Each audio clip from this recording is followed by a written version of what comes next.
Hello hi नमस्कार, मी कविता. मी आज शेवग्याच्या शेंगाची रस्सा भाजी बनवत आहे.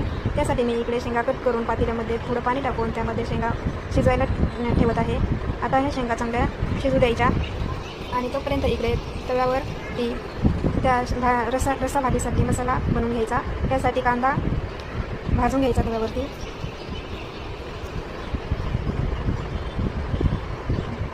हे पहा, छान गोल्डन रंग होईपर्यंत कांदा भाजून घ्यायचा. आता कांदा भाजलेला आहे, आता तो काढून घ्यायचा कांदा. आणि त्यानंतर खोबऱ्याचा किस करून घेतलेला आहे मी, सुके खोबरा, तो पण भाजून घ्यायचा आहे.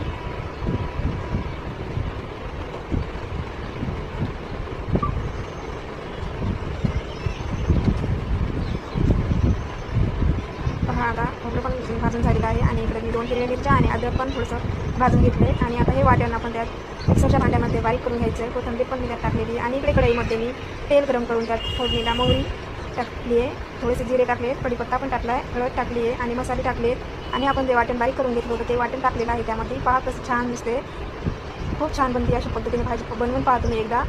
काहीच नाही, फक्त कांदा आणि खोबऱ्याचा वाटण केलेलं आहे.